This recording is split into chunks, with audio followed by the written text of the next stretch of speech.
사도행전을 보면서 이제 계속 말씀 이제 나누지만 오순절 성령의 역사가 임한 다음에 교회가 폭발적으로 성령의 인도하신 가운데 성장하게 되어졌습니다. 그리고 그 예루살렘 교회가 엄청나게 많은 사람들이 모여서 예배를 드리다가 이제 스데반 집사의 순교를 시작으로 해서 교회 가운데 엄청난 핍박이 시작됩니다. 그래서 예루살렘에 모였던 성도들이 이제 유대와 사마리아로 흩어지게 됩니다. 신앙을 지키기 위해서. 그러다가 어떤 사람들이 유대의 지경을 넘어서 이제 이스라엘을 넘어 이방인 지역에까지 나아가게 됩니다. 그리고 소수의 사람들이 어떤 사람들이 안디옥에 정착을 했는데 그 안디옥에서 유대인이 아닌 이방인들에게도 복음을 전하기 시작했습니다. 그런데 그 안디옥에 있는 이방인들이 예수 그리스도의 복음을 듣고 예수 그리스도를 믿으며 그리고 구원 얻는 역사가 일어났는데 그 수가 엄청나게 많아지게 된 것입니다. 그래서 또 사도들을 파송하면서 그 교회에서 바나바가 또 가르치는 일들도 있었습니다. 근데 오늘 이 본문을 보면은 예루살렘 교회에서 시작된 그 핍박이 7 집사 가운데 한 사람인 스데반을 죽이는 일이 있었지만 오늘 이 본문에서는 예수님의 제자 즉 사도들 가운데 순교하는 일이 시작되어집니다. 이 야고보가 죽었는데 이 야고보 사도가 사도들 가운데 첫 순교자가 되어지는 겁니다. 교회의 실질적인 그 리더들 가운데 또 순교하는 일들이 생겨나면서 더 심한 핍박이 되고 있는 것을 보게 되는 것입니다. 그러한 배경하에서 이 본문이 이제 시작되는데 이 사도를 죽이고 교회를 더 심히 핍박했던 그 사람이 누구냐 하면 헤롯이었습니다. 이 헤롯을 통해서 우리가 이제 적그리스도의 모형들을 보게 되는데 그 적그리스도와 교회에 연관되는 그러한 내용들을 우리가 한번 보려고 합니다. 먼저 이제 헤롯을 우리가 좀 이해해야 되는데 성경에서 헤롯이라는 왕이 여러 번 언급됩니다. 근데 그 헤롯을 우리가 조금 구체적으로 좀 이해해야 됩니다. 헤롯 왕이라고 말하지만 사실은 한 사람을 의미하지 않고 여러 사람을 얘기합니다. 우리가 흔히 헤롯 하면은 헤롯 대왕을 말하는 건데 헤롯 가문의 이제 그 중심이 되는 인물이죠. 이 헤롯 대왕은 이 헤롯 성전을 그 지었던 사람. 그러니까 더 구체적으로 얘기하면 스룹바벨이 지었던 성전을 그 리노베이션 해가지고 46년 동안 그 더 화려하게 지어서 나중에는 스룹바벨 성전이 아니라 헤롯 성전이라고 흔히들 말을 하죠. 또 기존에 있던 스룹바벨 성전을 더 화려하게 지어서 이제 헤롯 성전이라고 말하는데 이 헤롯 성전을 지었던 대왕입니다. 그리고 이 사람이 베들레헴에 그러니까 태어난 지 2살 미만의 모든 남자아이들을 죽이게 했던 그 왕입니다. 예수님께서 베들레헴에서 태어나셨다는 것을 알고 왕이 될까 두려워서 이제 사내 아이들을 죽이게 하는 일을 했던 게 바로 이 헤롯 대왕입니다.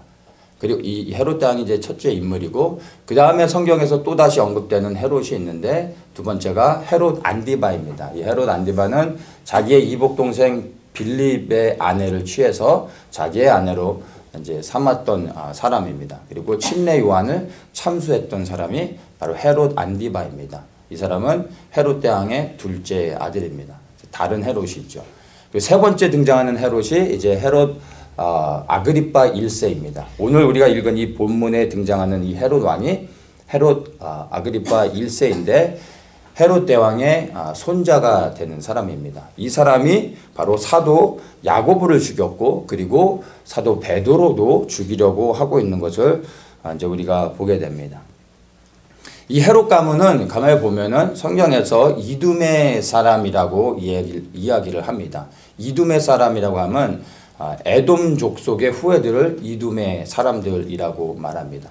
그러니까 이방인인 거죠. 뭐 큰 줄기로 가서 보면 에돔이 에서의 후예니까 이스라엘 그 유대인들과도 혈연적으로도 연관은 있지만 또 엄연히 보면 이방인입니다. 그래서 이스라엘과 에돔이 싸우는 그런 일들도 있었죠. 헤롯이 유대인의 왕이 되어졌습니다.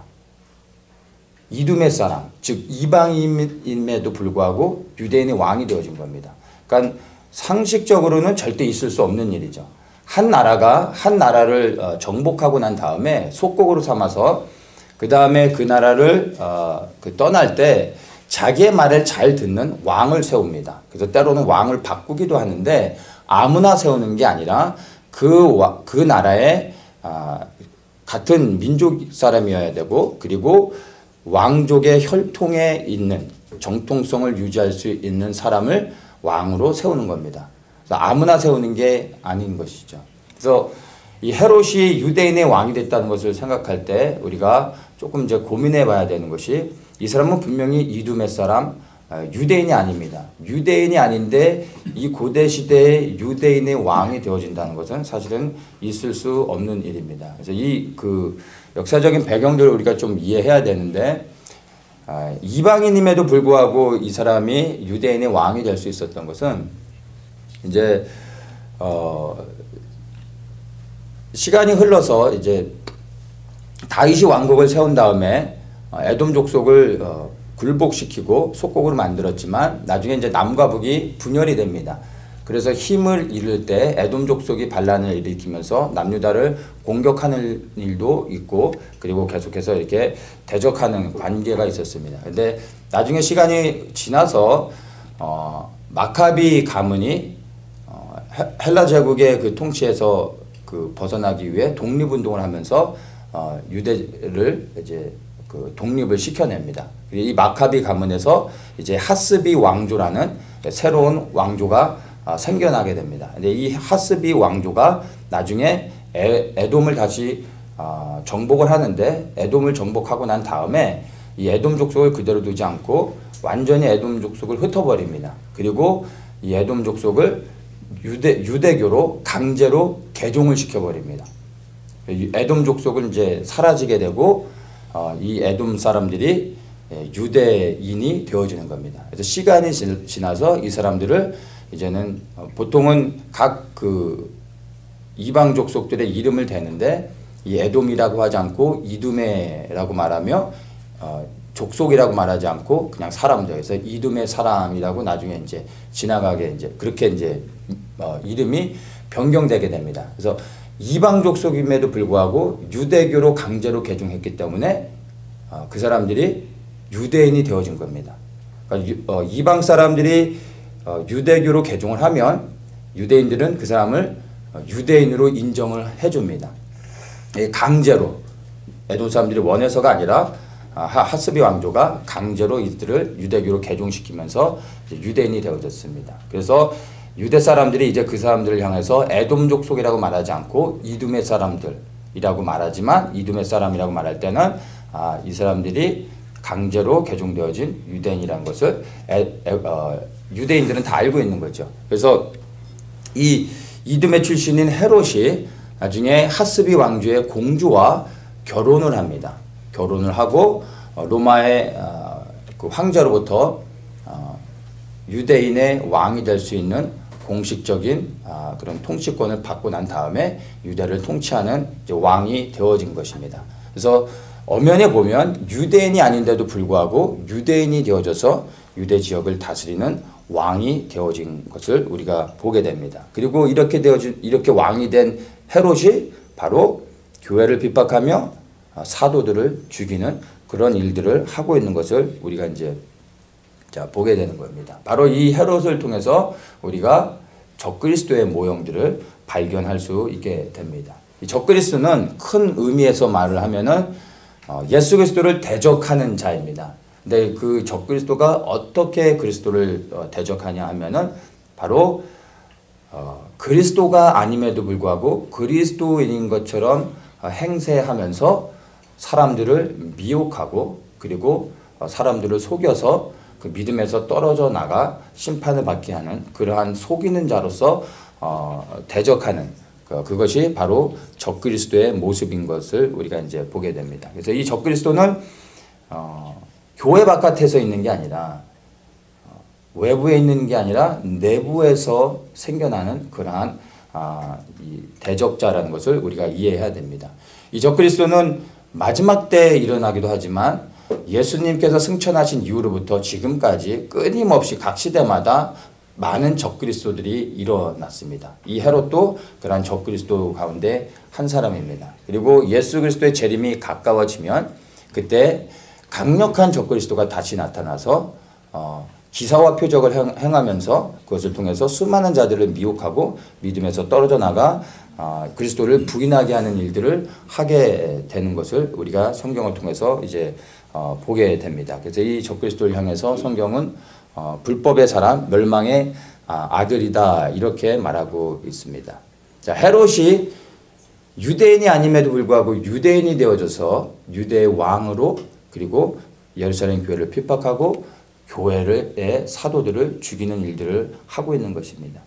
동일하게 마지막 때 적그리스도가 나타나면 이 적그리스도가 교회의 성도들을 속이고 그 성도들을 미혹하여서 그리스도를 떠나 그리스도를 대적하는 자리로 나아가게 하고 교회를 핍박하게 되는 것을 동일하게 우리가 볼 수 있어야 됩니다. 마지막 때 이제 적그리스도가 등장하게 되면 헤롯이 유대를 통치하는 권세를 가졌던 것처럼 이 적그리스도는 한 나라를 통치하는 그러한 권세를 갖게 될 것입니다. 아마도 한 나라가 아니라 이 큰 전 세계 많은 나라들의 연합을 그렇게 연합체를 통치하는 그러한 인물로 등장할 수도 있습니다. 이 적그리스도가 등장하면 국가가 이 적그리스도를 통해서 국가가 교회를 완전히 통제하는 그러한 시스템에 들어가게 될 것입니다. 국가가 통제하는 교회가 이제 어떤 교회 형태가 되느냐 하면은 첫 번째는 우리는 오직 예수 그리스도를 통하여서만 구원을 받는다라고 고백하고 또 그렇게 말하고 그렇게 전하지만 적그리스도가 통치하는 그 권세 아래서 존재하는 교회들은 그런 말을 더 이상 할 수 없게 될 것입니다. 예수 그리스도 외에도 모든 종교 가운데도 구원이 있다라고 말을 하게 될 것입니다. 그러니까 모든 종교는 다 동일한 것이고 위에 올라가면 하나의 신이 있다라고 말하게 되는 것입니다. 그래서 우리가 믿는 믿음에서 떠나가게 만드는 것이죠. 또 두 번째가 동성애를 인정하는 교회들이 바로 마지막 때 적그리스도가 통치하는 그러한 국가 안에서의 교회의 모습들이 됩니다. 이 동성애는 단순히 성적인 취향을 말하는 것뿐만이 아니라 이 마지막 때 일어난 교회의 배교와 깊이 관계되어져 있는 것입니다. 이 동성애를 통해서 많은 이제 그 배교들이 일어나는데 단순히 이것을 성적인 것으로만 보아서는 안 됩니다. 근데 어쨌든 이 동성애가 마지막 때 그 그리스도의 심판의 하나의 큰 잣대가 되기도 하면서 적그리스도가 등장하게 되는 하나의 큰 배경이 되기도 하는데 이제 모든 교회들이 국가의 통제 아래 들어가는 모든 교회들이 동성애를 다 인정하게 될 것입니다. 그렇지 않으면 그 국가의 통제 안에서 교회는 합법적으로 운영되어질 수 없게 되어집니다.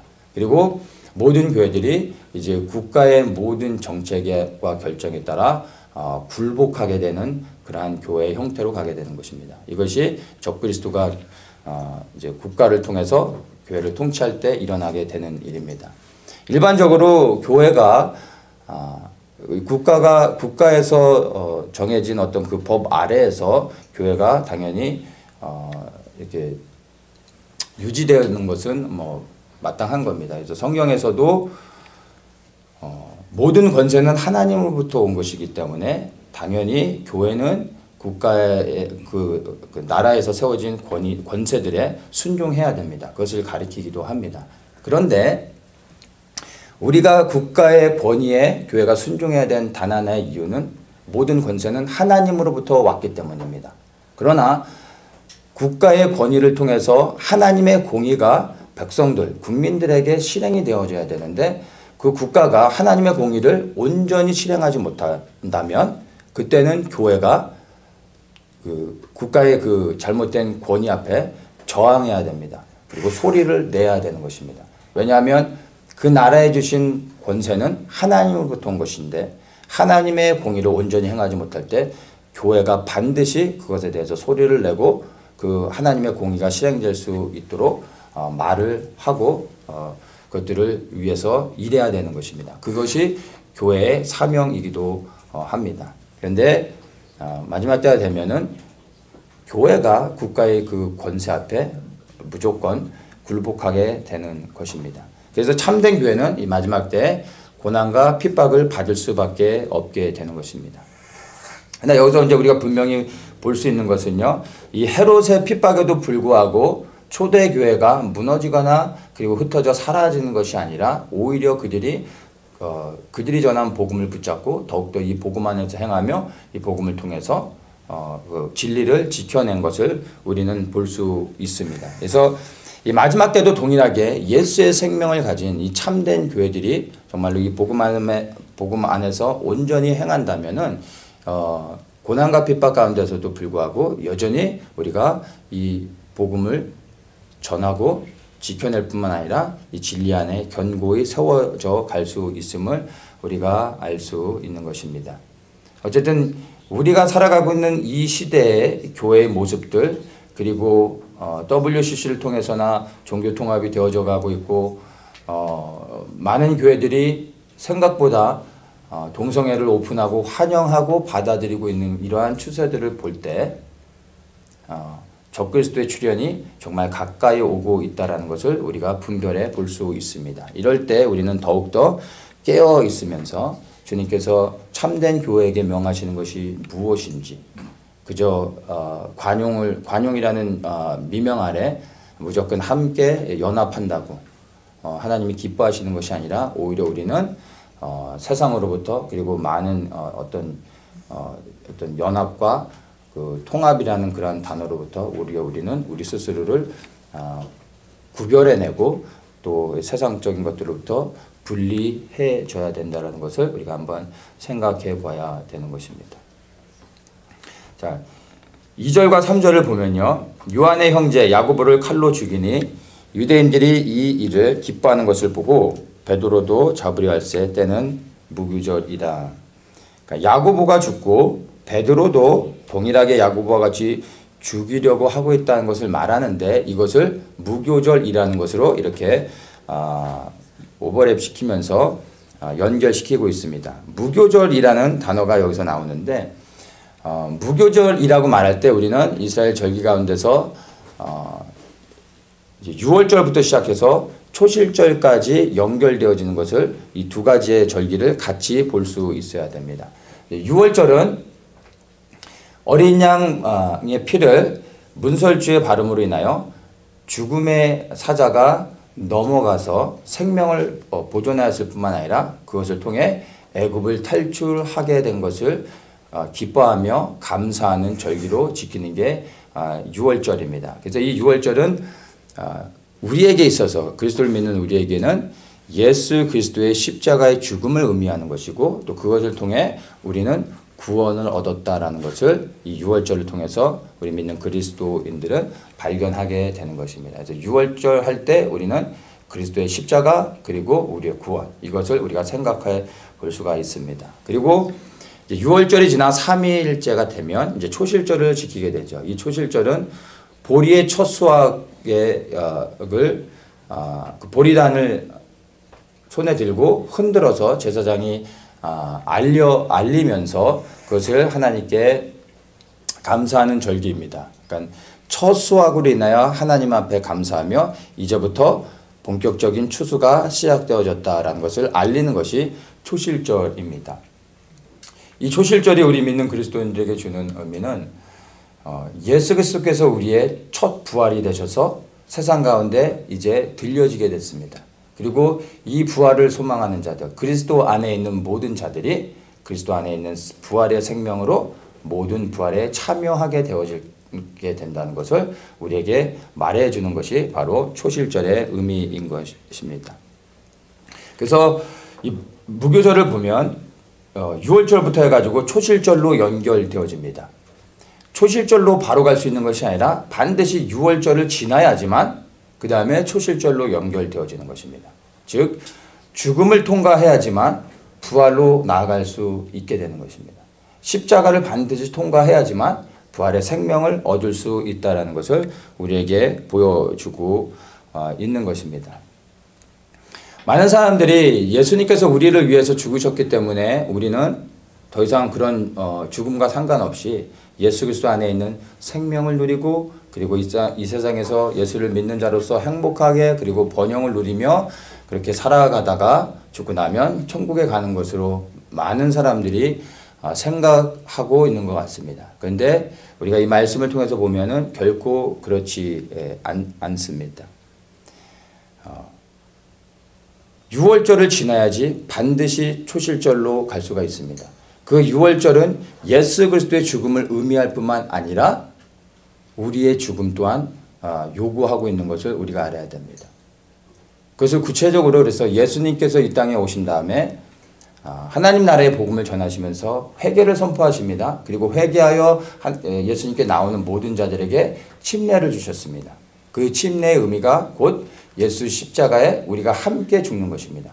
그리스도와 함께 장사되어지고 그리고 그 안에서 죽으며 우리가 다시 일어날 때는 우리가 아닌 우리 안에 예수의 부활의 생명이 우리 안에서 살아나시는 거죠. 그래서 우리가 아닌 그리스도의 삶을 우리가 살아가게 되는 것입니다. 그래서 믿는 모든 사람들이 예수 십자가를 통해서 그리스도의 사랑과 은혜만을 기억할 뿐만 아니라 사실은 그 십자가에 우리 또한 죽어야 된다는 것을 예수님께서 우리에게 말씀해 주고 있는 것입니다. 그래서 참된 복음은 그리스도께서 우리를 위해 죽으셨을 뿐만 아니라 우리 또한 그 십자가에 함께 죽고 그리스도가 우리 안에 살아나실 수 있도록 그래서 우리 안에서 그분의 삶을 살아가시며 우리를 통하여 하나님의 나라의 일을 감당하실 수 있도록 우리 자신을 내어 주어야 하는 것입니다. 그것이 진정한 십자가에 담겨져 있는 의미고 6월절을 지나 초실절로 나아가 부활의 생명을 갖게 되는 것을 우리에게 보여주고 있는 것입니다. 근데 말씀드린 것처럼 바로 이 야고보 사도의 죽음, 그 다음에 이 베드로 사도의 핍박과 고난을 바로 이 무교절과 오버랩 시키면서 우리에게 말해주고 있다는 것입니다. 고난과 죽음을 반드시 통과해야지만 부활에 들어갈 수 있다는 것을 우리에게 다시 한번 상기시켜 주는 것입니다. 이것을 통해 정말 예수 그리스도를 믿는 우리 모든 그리스도인들의 삶이 어떠해야 되는지 우리에게 보여주고 있는 것입니다. 예수를 믿고 있기 때문에 그 이후로부터는 정말 만사형통하면서 아무런 고난과 어려움 없이 그냥 행복하게만 살아가는 게 아니라는 것을 알아야 됩니다. 너무나 많은 사람들이 생각보다 예수님을 믿는데 왜 예수님을 믿는 사람들에게 알 수 없는, 원치 않는, 이해할 수 없는 많은 문제들이 생기냐고 퀘션합니다. 저는 그런 퀘션하는 것을 참 많이 들어봤습니다. 예수님을 믿는 사람들이. 사실은 그 질문 자체가 좀 올바른 질문이 아니죠. 이 질문에 대해서 대답하기보다는 믿는 자들에게 고난이 왜 있어야 됩니까? 라는 질문보다 오히려 이러한 고난 가운데서 우리 믿는 그리스도인들은 우리가 그 고난을 우리 스스로 견뎌내고 통과하려고 하는 게 아니라 그 자리에서 그리스도와 함께 죽는 것입니다. 그러면 그리스도께서 우리 안에 살아나실 때 그 부활하신 예수 그리스도께서 그분의 생명과 그분의 능력으로 그 모든 문제를 넘어 우리를 구원히 하시며 모든 문제 가운데 우리를 자유케 하시는 것을 경험할 수 있는 것입니다. 그래서 내 스스로가 그 어떤 당하는 위기와 어려움 가운데서 스스로 그것을 해결하려고 하기보단 그 자리에서 예수 그리스도와 함께 죽으면 되는 겁니다. 그리고 그리스도께 맡기고 그리스도께서 내 안에서 행하실 수 있도록 내 어떤 모든 권한들을 그리스도께 올려드릴 때 주님께서 우리 안에서 하나님의 일들을 행하시고 문제들을 해결해 주시는 것을 경험할 수 있게 되는 것입니다. 5절에 보면요. 이런 말을 합니다. 베드로는 옥에 갇혔고 교회는 그를 위하여 간절히 하나님께 빌더라. 교회가 베드로를 위해서 이제 기도하고 있다라는 것을 우리에게 이제 말해줍니다. 이 5절을 읽을 때 여러분들은 무엇이 보여집니까? 옥에 갇혀 고난받는 베드로가 보이십니까? 아니면 이 고난받는 베드로를 위하여 기도하고 있는 교회가 보이십니까? 어떠한 모습이 여러분들에게 보여집니까? 고난이 보이십니까? 아니면은 소망이 보이십니까? 예수를 믿는 것 때문에 당하는 고난이 보여지십니까? 아니면 그 고난 가운데서 하나님이 구원해 주시는 것이 보이십니까? 여러분들이 이 말씀을 읽을 때 보여지는 것, 그리고 깨달아지고 느껴지는 것이 여러분들의 신앙의 지금 현재의 믿음의 모습이라고 생각하면 될 것입니다. 궁극적으로는 우리가 이 5절의 말씀을 볼 때 고난이 아닌 고난을 넘어 구원하시는 하나님의 그 소망, 하나님의 그 구원의 역사를 우리가 볼 수 있어야 되는 것입니다. 베드로는 고난을 당했지만 교회가 그를 위해 기도할 때 그 고난 가운데서 하나님이 자유케 하시는 것을 우리가 볼 수 있어야 되는 것입니다. 여기서 베드로가 옥에 갇혔을 때 사도들이 기도했다 아니면 성도들이 기도했다 이렇게 말하지 않고요. 교회라는 단어를 쓰고 있습니다. 교회가 그를 위하여 기도했다 이런 단어를 쓰고 있습니다. 이 교회가 우리가 주목해야 될 단어입니다. 예수님께서 제자들에게 묻습니다. 너희는 나를 누구라 하느냐라고 했을 때 예수님께서 이렇게 질문하셨을 때 베드로가 대답합니다. 주는 그리스도시요 살아계신 하나님의 아들이십니다. 이 고백을 드렸을 때 예수님께서 바요나 시몬아 이를 내게 알게 하니는 혈육이 아니라 하늘에 계신 아버지시다라고 하면서 베드로를 칭찬하고 축복합니다. 그러면서 하시는 이제 말씀이 내가 이 반석 위에 교회를 세우리니 음부의 권세가 이기지 못하리라. 이 말씀을 하십니다. 어떠한 고백이에요? 주는 그리스도시요 살아계신 하나님의 아들이십니다. 라는 이 고백을 드렸더니 이 고백 위에 주님께서 교회를 세우시겠다고 하시는 거예요. 이 세워진 교회는 음부의 권세가 이기지 못하는 강력한 능력을 갖게 된다고 말씀하시는 것입니다. 이 믿음의 고백이 곧 예수님께서 말씀하신 반석인 것입니다. 이 믿음의 고백 위에 반석으로 교회의 반석이 되어져서 세우는데 이 믿음의 고백이 반석이고 이 반석이 성경에서 보면 곧 예수 그리스도라고 말하고 있는 것입니다. 그러니까 우리가 드려지는 믿음의 고백 위에 주는 그리스도시요 살아계신 하나님의 아들이십니다 라는 우리의 이 믿음의 고백이 곧 반석이 되며 이 고백 위에 반석 대신 그리스도께서 교회를 세우시는 겁니다. 그래서 음부의 권세가 결코 교회를 해칠 수 없다라는 것을 우리에게 보여주고 있는 것입니다. 교회는 세상 가운데서 고난을 당할 것입니다. 초대교회 예루살렘 때부터 교회는 고난과 핍박을 받아왔습니다. 모든 시대마다 그리고 세상의 수많은 왕들로부터 교회는 끊임없이 고난과 핍박을 당했습니다. 그것이 교회의 역사입니다. 그런데 그 역사를 통해서 분명히 보는 것은 각 시대마다 하나님께서 교회가 무너지지 않도록 하셨고 음부의 권세가 이기지 못하는 그 반석 위에서 오늘날까지 바로 오늘 우리가 예배드리는 이 교회까지 교회의 생명이 보존되어지고 그 생명이 흘러갈 수 있도록 해 주셨습니다. 그래서 앞으로도 동일하게 계속해서 교회를 향한 적그리스도와 그리고 세상의 왕들을 통한 수많은 고난과 핍박이 교회를 향하게 될 것입니다.